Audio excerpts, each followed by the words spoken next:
What is up, OTO fans? This is episode 4 of the OTO podcast with my co-host, Bannon Crowley. He can introduce himself right now. How's it going, guys? Back after a little bit of a break, but we have some awards today that we're going to be going over for last year's UFC calendar, and we're really excited to go over these. We got 8 awards today to give out, one sponsored by both of us and one sponsored by OTO itself. So we have 3 sponsored awards today that we'll be giving out to people, and just some other individual awards that we can talk about as well. Yes, sir. And the last time you saw us was the end of 2024. We ended the UFC season with UFC 310, Ian Gary, Pantoja, you remember those? And then UFC Tampa, Colby Covington getting embarrassed by the DEI doctor. But I will start off. We're going to be going over our classic awards, where our Fighters of the Year, Knockouts of the Year, all of those. And then, as he mentioned, our sponsored events, our own awards that we can give out, and we'll be shipping out our own trophies to each of the fighters who win hmm these awards. So, without further ado, I will get started. What you all are probably waiting for, the main award, the most prestigious award, is the Fighter of the Year. And I'll wait for the drum roll, but I'll start with the bottom of our nominees. We have 5, and then we'll move on and I'll announce the final winner.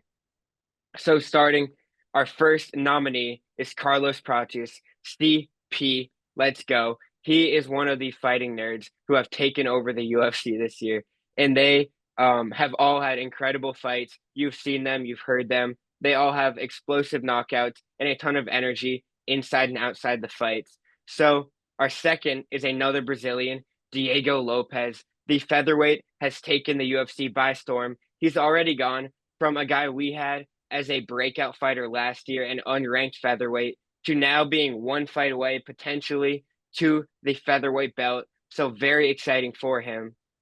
And then another guy with a huge rise. Someone I'll say myself, I was not very high on, didn't think he had high potential. He shocked everybody, including me. And Banning is a huge fan of him. DDP Dricus du Plessis, the South African middleweight, has been incredible. Ever since he beat Izzy, beat Strickland, and Whitaker, like he's defeated the top middleweights. He's been on a great run, and who knows what's next.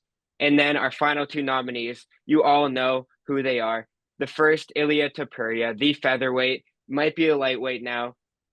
He's gone 2-0 in the year. He dominated and knocked out Max Holloway, the first to do so. And he's really had an incredible year, a huge rise to fame. Another guy that was not on a lot of people's radars before 2024 started. So over the course of the year, he went 2-0, which is only beat by our last nominee, Alex Poatan Pereira. He is so active from the Roundtree fight, all of his fights where he has explosive knockouts, Jamal Hill, Yuri Prochaska. He's been incredible. So I'll read the official letter. Open it here. The winner, as you may guess, is Poatan Alex Pereira, wins the OTO Fighter of the Year award. Back to you. So this was a two-horse race. A lot of the other guys that we mentioned had a very good year, like we said. That's why they had to be mentioned. Specifically Diego Lopes, which we'll talk about a little bit more later. But Topuria versus Pereira this year really depends on what you look at. Topuria with 2 of the best back-to-back wins we have ever seen so far, knocking out Volk and then knocking out Max Holloway later. And on the other side, Alex Pereira with 3 fights this year, 3 knockouts, and going out there and destroying Jamal Hill in the first round, going out there and almost beating Yuri in the first round, and then 5, 6, 7 seconds into the second round, catches him again. And then coming out in a war against Khalil Roundtree, where we saw another great fighter, another guy that could be mentioned a little bit later that we can talk about in Khalil Roundtree, who was also on our Breakout Fighter of the Year awards last year. He was nominated, so a good year for him as well. But Pereira, we decided to go with him because of that activity and because of the knockouts that he provided for us this year, saving a lot of cards as well. Taporia did have a very, very good year. This was a very close race in the end, but we did end up giving it to Alex Pereira. Yeah, I mean, in my opinion, it was pretty unanimous. A lot of people, especially online, had Tapuria. He did go 2-0, was the first to knock out Max. But in my opinion, you have to value activity at the highest level. It's more rare nowadays for guys to defend their belt like that, especially in the fashion that Alex has. So I think Alex Pereira is the clear fighter of the year. So next up, we have the Next Man Up sponsored award, the one that we were talking about last year. So this award basically are guys that may be on the rise right now, and most of them, if not all of them, are unranked, and some of these guys may end up ranked. Like I talked about last time, fighters that were on this award last year that were unranked, which are now fighting for championships. Guys like Khalil Roundtree, guys like Diego Lopez. Diego Lopez ended up winning. I know it's hard to believe that he was unranked at this time last year, but last December, Diego Lopez was unranked and he did win that award. So, the five guys we're going to be talking about today: Peyton Talbot, Gene Silva, Marioso Rufi, another guy inside of that Fighting Nerds camp, Oban Elliott, and Brian Battle. And the winner for this year's award, the Next Man Up Award, who we think is going to have a big year next year, is Gene Silva.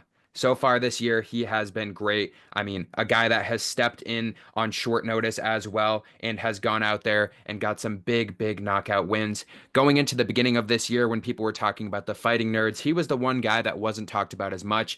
Obviously, guys like Carl Berhalio, he was already up there towards maybe the higher point of the rankings, a little bit unranked, but still within that top 25. Gene Silva just came in and took over this year. I mean, coming in with those wins, back-to-back wins within 2 weeks this year as well, going up against Drew Dober and Charles Jourdain as well, getting a knockout in both of those fights. And then obviously he's going to be coming out at the beginning of this year within about a month and a half and going to work his way up these rankings. If he can go out there, I do think this guy will end up as a ranked fighter by the end of this year and actually be a very, very tough fight for a lot of guys in that lightweight division. Yeah, and the UFC is a sport like no other. It is a pure individual physical sport. It's hard to maintain levels over the course of years. So it goes through eras where other sports don't. You have guys like King James who goes through 20 years dominance runs. I know Benning likes that, the crown on his head. He's been dominant for 20 years. In the UFC, barring John Jones, it's very hard to be dominant for a long time. So it seems like the old era is coming down and these new guys are coming right back up.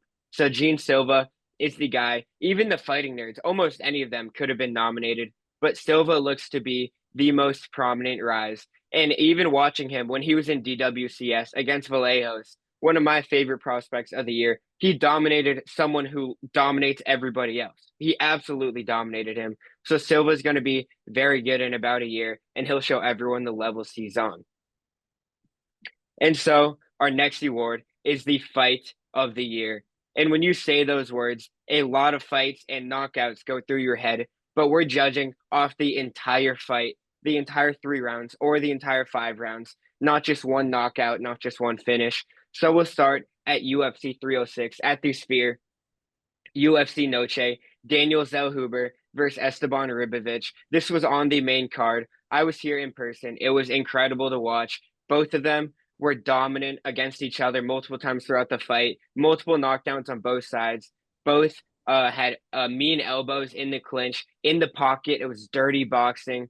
Both were wobbled. Zellhuber was getting backed up for it seemed like 2 minutes at a time. He was completely dazed, completely out of it, but he recovered, even though Ribovic won. But that was an all-around banger for sure.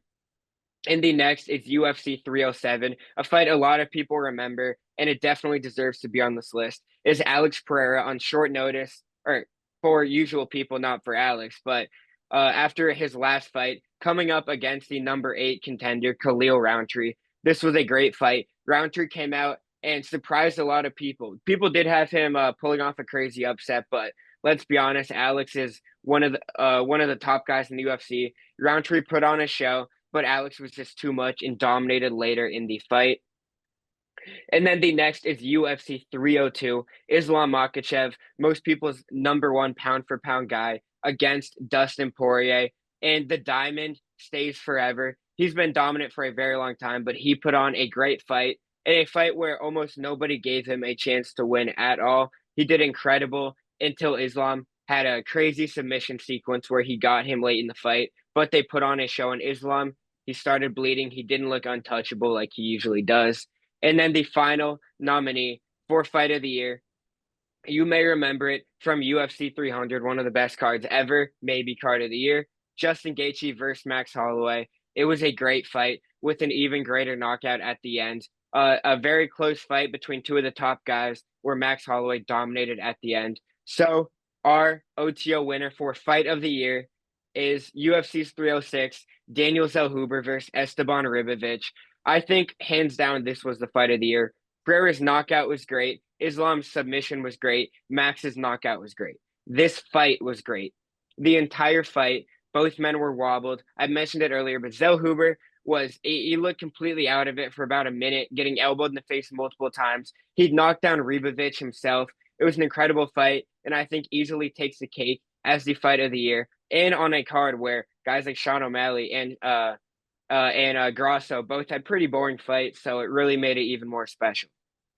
Yeah, and like you said, a lot of those other fights on here had really good finishes, but when we're talking about the actual fight itself, this one was insane to watch. Like you said, it seemed like this fight was going to end, they were going to call it, but it just kept going. And we have seen some suspect judges throughout the whole year, but this is one of the only fights where if you look at the scorecards, all three judges had a completely different scorecard, which is very rare to see in the UFC nowadays. And when we're looking at the total strikes, I mean, overall, 308 significant strikes from Zellhuber, 345 from Esteban. Like these guys were going out there and trying to kill each other. And especially during this night, a love letter to Mexico, as Dana White loved to say during that time period. I know you saw this fight live. This is honestly one of the best fights that we've seen ever. I mean, when we look at fights within the UFC, this is one that you can put people in front of and they'll be like, oh, okay, I'm a fan now. And a lot of the time when we see really good fights, it comes from two guys that many people may not know. And this is why you really can't miss any fights. Even though this was on the main card of one of the biggest cards of the year, this is one of those fights that maybe some people didn't watch because they didn't know either of the guys. But looking at this fight, I mean, both of these guys earned a spot in the fight of the year and definitely deserve to win that as well. And next up, we have the breakout fighter of the year. This one, different than the next man up. This one is guys who actually broke out this year. The next man up is ones that we're predicting for next year and in the future. But this is guys that actually broke out this year. So if there were people that maybe you didn't see on the last list that you think should have been on there, this is where they are. These are guys that maybe started the year unranked or towards the bottom of the rankings and worked their way up. Starting off, a guy that was mentioned in the fighter of the year, Carlos Prates, on here as well, and another guy from his gym in Kyle Berhalio. Next up, Diego Lopez, and two guys who we are going to see on the same card coming up in about a week from now, in Arman Sarukian and Umar Nurmagomedov.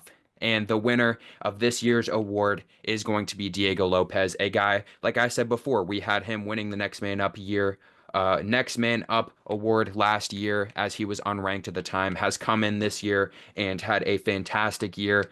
It may seem weird that this guy was unranked, but he's come in since then.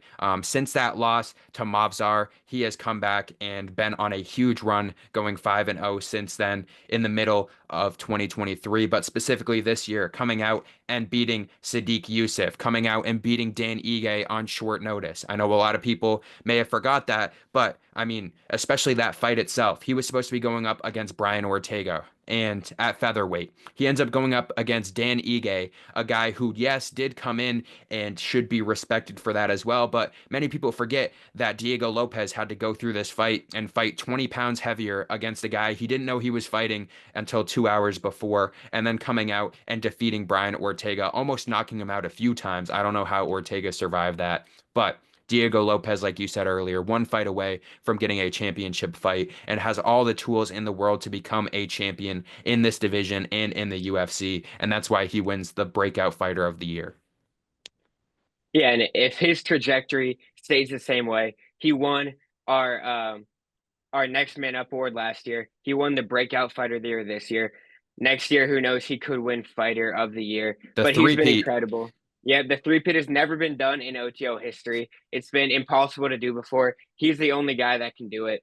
But yeah, he's been straight up incredible. He had those losses against Evliaev where he's never had an easy fight really. He had tough opponents all the way up and he's made people look easy. That's just the magic of him. He's had flaws and he fights and perseveres through it. I love watching his like energy and his dog in the fight. He always looks just straight up like he's using every ounce of energy he can. He looked incredible against Ortega. He knocked him out and put his lights back on with a single combo. So I think 100% he deserves breakout fighter of the year. And then speaking of lights out, we have the lucky punch knockout of the year. Not just luck, but pure skill. These guys had explosive finishes and flatlines in 2024, and there's a lot that you might have even forgotten. So the first is Ilya Topuria versus Alexander Volkanovski on 298. Volk was trying to make that claim back to his throne at featherweight. Topuria shut his lights out. This was the fight that really showed Topuria has levels that people have now seen after this fight. Topuria is that guy. He kind of took the throne from Volkanovski with one punch against the cage. And I think it's also a testament of Topuria's game planning and his IQ in the ring. But our second nominee is going to be Alex versus Yuri Prochazka at 303. If you do remember this fight, in the round previous, Alex dropped Yuri with a second left. Yuri comes back. Their energy is up. It's very tense. And boom, Alex shuts his lights off and finishes the fight and shows that he really is that good. It wasn't a fluke win against Yuri the fight before, like people thought it was. And our third contender is on a fight night, but this guy has had every fight explosive finishes. Vinicius Oliveira, the Brazilian, is straight up explosive and incredible. He's long and lengthy and very fast. Against Bernardo Sopaj, he came back the entire fight. He was stunting and styling on him. He did a Rabona check with the leg, and he flew across the octagon, flying knee to the face that crumpled him to the ground. So very good knockout there. And then Alex Pereira versus Jamal Hill at UFC 300. Us real Jamal Hill fans know Herb Dean called timeout. It was a fake stoppage, fake ref, but that's past that. He did get a knockout. Alex Pereira quite literally shut his lights out. He adjusted his cup. He waved off Herb Dean, and he rolled Jamal Hill's eyes to the back of his head on UFC 300. And another fight on the exact same card. You all know who it is. Justin Gaethje versus Max Holloway. Possibly the best knockout in history of combat sports of all time. 1 second left. Greatest card of all time, some would say. A massive fight between two of the best guys in the violence division. It's been so tough for these guys to not get knocked out and to survive this long. And then with 1 second left, literally a single second left, Holloway, famous points down center of the octagon, and knocks out Justin Gaethje. So you might have predicted it. The knockout, lucky punch knockout of the year is Gaethje versus Max Holloway, and Max Holloway wins the knockout of the year over Gaethje at UFC 300. It was something that every MMA fan will remember watching it live or watching it on replay. It was truly incredible.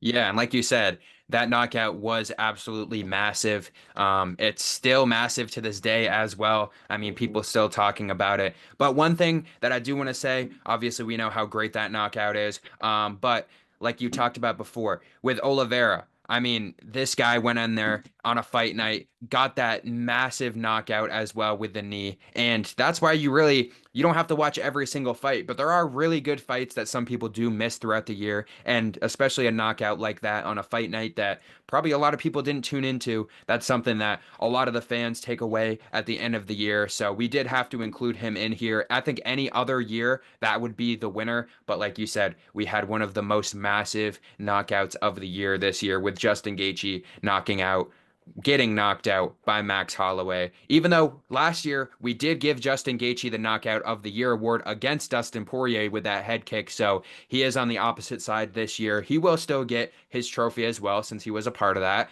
so he will now officially have two on his shelf.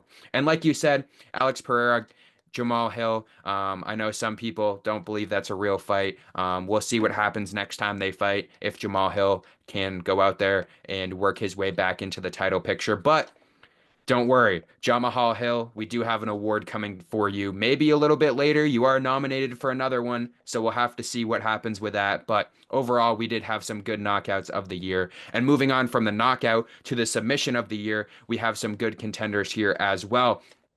First off, we have Islam Makhachev versus Dustin Poirier. As we all know, one of the best walkouts of all time with Dustin Poirier getting walked out to Diamond in the Rough.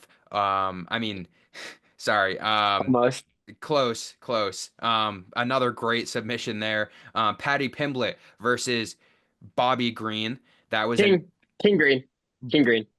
Bobby Green. That was a good fight as well to watch. Kevin Holland, in his last fight, his most recent fight, since he has not fought since then, against Mikel O from Poland. I'm not even going to bother to say his name because I've never been able to say it. But in his most recent fight, because obviously the last one didn't count as well, we all know that. And the final nominee, the winner as well, I'll unveil it right here, is Khamzat Chimaev versus Robert Whittaker on UFC 308. Another fantastic card. The reason why we gave this one is, I mean, a plethora of things. Obviously, with the other ones, when we talk about Islam versus Dustin Poirier, that was just very impressive. When we talk about the sequence itself, getting that leg pick and then getting in there was insane in the fifth round. But when we talk about everything that was going into this fight, Robert Whittaker versus Khamzat. Will Khamzat be the guy? Is he going to go out there and earn a title shot? Is he going to be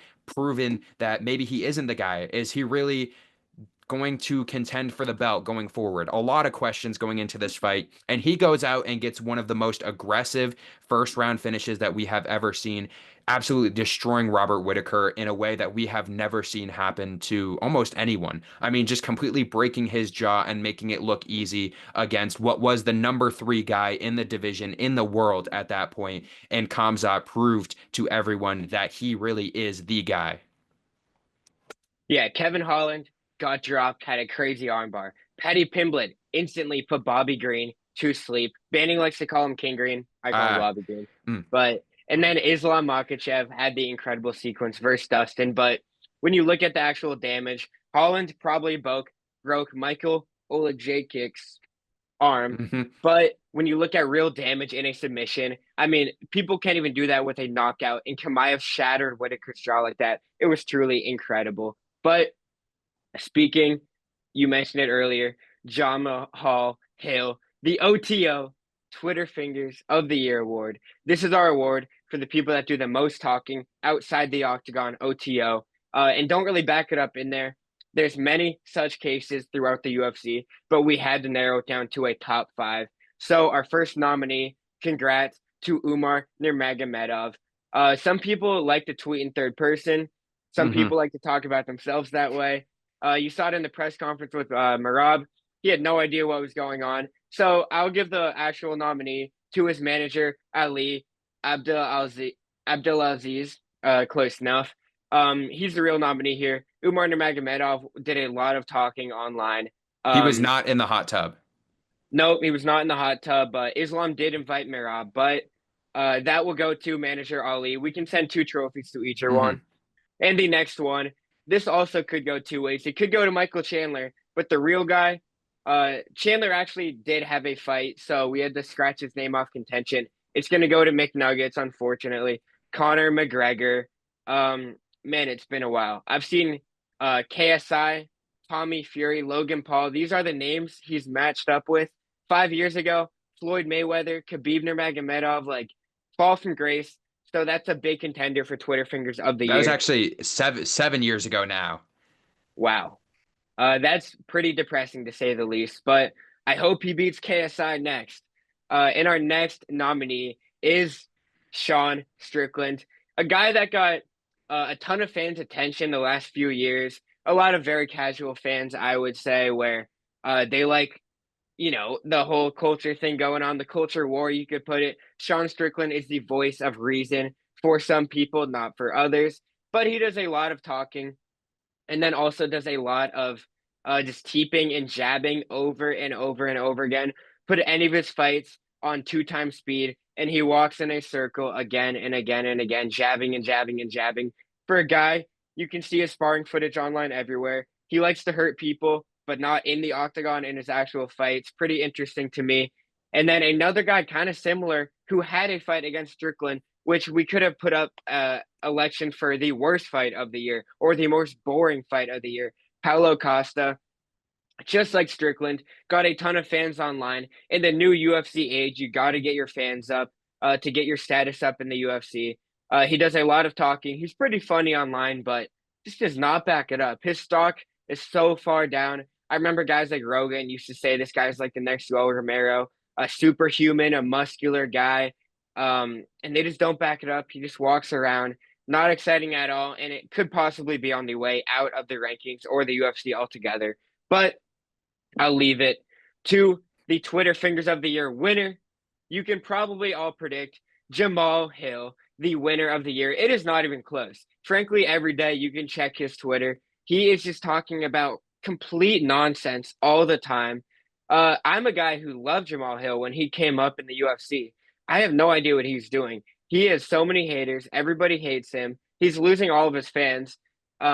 It's very hard to like him. I don't know if he's trying to do a heel turn here, but just everyone hates him, and he's straight up not that good. He got embarrassed against Alex, and we've all seen it. He defended it a ridiculous amount of times. He keeps getting embarrassed. He went up to Alex to his face and then decided to defend himself on Twitter. So, in my opinion, the easy Twitter Fingers of the Year goes to Jamal Hill for nonstop talking and never backing it up in person, like Alex proved to his face.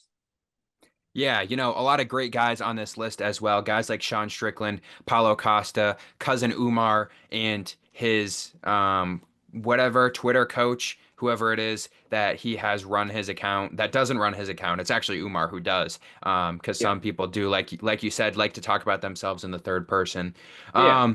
But really, in the end, it was two guys that we had to really talk about in Jamal Hill and Mick Juggernuggets. Two of your favorite fighters at one point, Ah, 2 or 3 years ago. It's been a pretty big fall from grace. Um, we will have to wait and see if there's enough comments and likes below. If you guys like this video enough, we will do an OTO special edition episode for the KSI and Conor McGregor boxing yes, sir. event.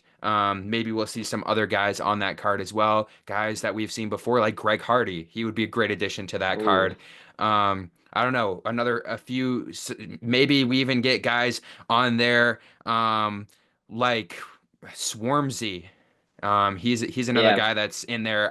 Pineda, Yeah. one of These are those big guys names, as people.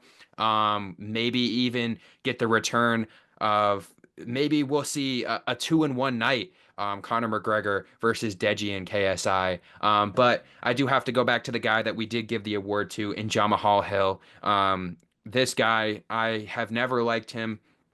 I don't think it was really fair. He was in one of the best fights of all time, which is why his stock went up so high. But he was beating up a 45-year-old man who was almost had at least 2 feet out of the door to retirement. And, that usually means that you are retired because you only have 2 feet. But this guy was applying for AARP at that point. It just was not fair. It was a very good fight, but in the end, I mean, Jamal Hill has fallen all the way from the top. And when you see those pictures of the guy pushing the ball up the hill, the ball has already rollen over him like a few times. Like he's stuck rolling down the hill with the ball because of himself at this point.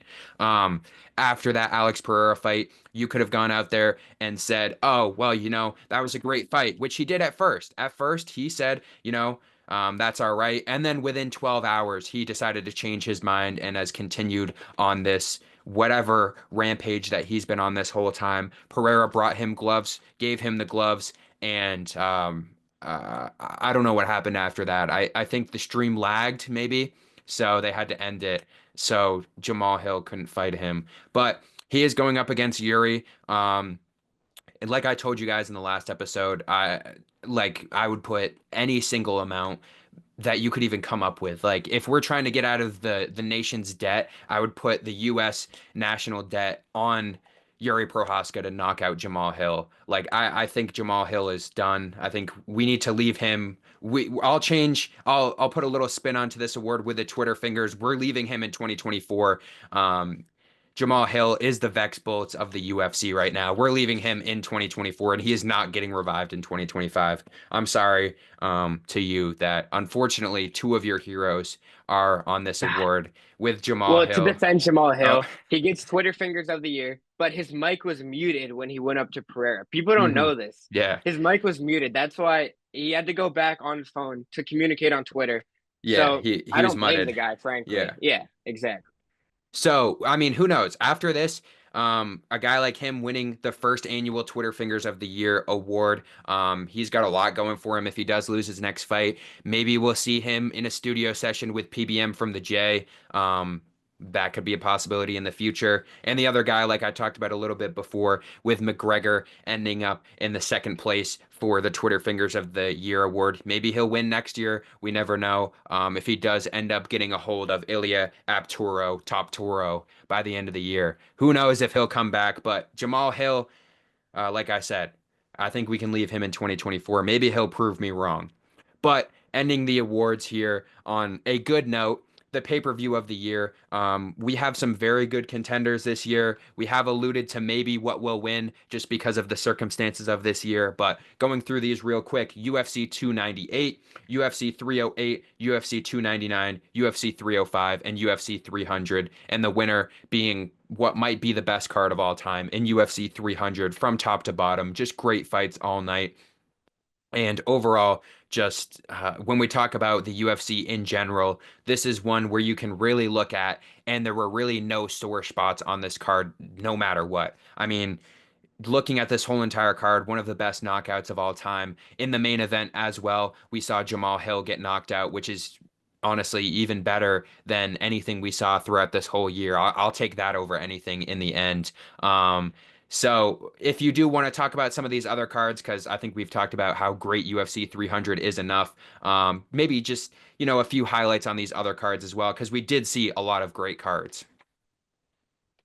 Yeah, I mean, throughout the whole year, a lot of people had mentions of the UFC having a down year, being down. I completely disagree when you go through the entire year. Remember, it started at 297, which my opinion was the worst card of the year, the January card. So after that, we had 12 pay-per-views that were pretty incredible. 11, sorry, I don't know how to do math, but 298, incredible. 299 with O'Malley. So many great cards. And I'd like to mention that 308 was a very, very good card from the Kamaev, the choke on Whitaker, and the Holloway knockout. So there was a ton of good fights. Honestly, I think there's around 8 or 9 that you could have as like top 5 nominees for pay-per-view of the year, but it's unfair. Frankly, UFC 300 was stacked on purpose, and it was incredible. Anyone who complained about 300 not being up to standards, have a look at the card again. Look at the early prelims. Compare that to the main card of other cards. It's not even close. It was an incredible card overall. Yeah, and like you said, I mean 308, another great card from top to bottom. Another instance where we saw this year where we've just seen some of the best fights and knockouts that we've ever seen. 308 I think would be the best card of the year in almost any other year, just how great it was from top to bottom. But 300, like you said, we've had great fighters throughout that whole card, guys from the past, from the present, from the future as well. When we look back, this really is going to be one of the best cards that we've ever seen. Guys like Alex Pereira, who will end up as one of the best all time. Even guys, or women, I should say, like Weili Zhang, Zhang Weili. She is honestly could end up as one of the best women's fighters of all time as well. She is really that great. Max Holloway versus Justin Gaethje. I mean, that fight speaks for itself. Arman Tsarukyan versus Oliveira. Another fight that I mean, a lot of people kind of maybe brushed by, but another fantastic fight overall. I mean, Sarukian really could be the future if he goes out and wins the belt. Bo Nickel, a guy that has been a little interesting. Some people may not love that he was on this card, but when we're looking towards the future, maybe the UFC's overall their glazing of him as a prospect may end up paying out in the future. Guys like Aljamain Sterling were on the prelims. But that seems like a common occurrence for him now, unfortunately, just in general. But Yuri Prohashka on this card as well. Kayla Harrison, her rise as well. Diego Lopez was the first fight on the prelims right after the early prelims. That's how insane this card was. That was really his first big break. Moicano was on the early prelims of this card. So when we look from top to bottom, it's just insane to see. Figueiredo versus Cody Garbrandt was the first fight of the night. I think that sets the tone for the night. And obviously, your friend King Green as well going up against Jim Miller. Jim Miller completing the three-peat. Maybe we'll see him at UFC 400. Who knows? Maybe the main event of that could be Logan Paul versus Conor McGregor in the Octagon with a ladder in the middle to get the Money in the Bank match, so they can cash in at the Royal Rumble to set up the Hell in a Cell with KSI and Deji versus Logan Paul and Jake Paul. Wow, I mean that's incredible promoting. We're gonna send that clip to Dana White actually, so Yeah. I hope that does happen. But speaking of great cards, we went over it our last episode after 310, but our next card in about a week or so after this is released is going to be UFC 311 with the GOAT of all time, the GOAT of all time, Kevin Holland. Everyone should be watching this fight. He will be on the main card against Renair D. Rittier, Triple R. So that would be a very good fight. But that card is very stacked. We mentioned we kind of barely went over it our last episode after 310. But the next time you'll see us will be after 311, going over that card in totality. So you'll hear a lot more about that. But it's going to be fun. Umar Nurmagomedov, as he would call himself, is taking on Merab for the belt. Islam versus Arman. It's going to be a very fun card. Jamal Hill. Um, as you would say, they should. King Green could even get thrown on there. Maybe even UFC 400 with him. Anything is possible. As Yeah. you were saying earlier, that King Green should fight McGregor. So there is a lot of fun Hmm. on UFC 311 and through the next cards. But overall throughout the year. It was an incredible year for the UFC and for us and for you guys watching us. So thank you guys for watching throughout the entire year. Just keep supporting us. We love to see your comments, your likes, everything you do to support us, watch our videos. We love to see it, trust me. And we're gonna keep going out. Our next episode will be after UFC 311. Um, and then obviously 2025 will have the same video. Jamal Hill will go for the three-peat of Twitter Fingers of the Year. And Mm. also, I'd like to say we do have a custom trophy for Twitter Fingers of the Year. I will be tweeting Jamal Hill personally, his personal address to accept the trophy. But that sums up our episode today. So thanks for watching. Yeah. Like you said, we'll see you guys in the next episode. And Jamal Hill, if you are watching, don't worry. We're actually, I just decided we're going to send him an NFT on Twitter instead of a personal trophy, just so he'll actually receive it, because I know that he'll probably see the message if we send him an NFT instead. Perfect. And with that, we'll see you guys in a few weeks.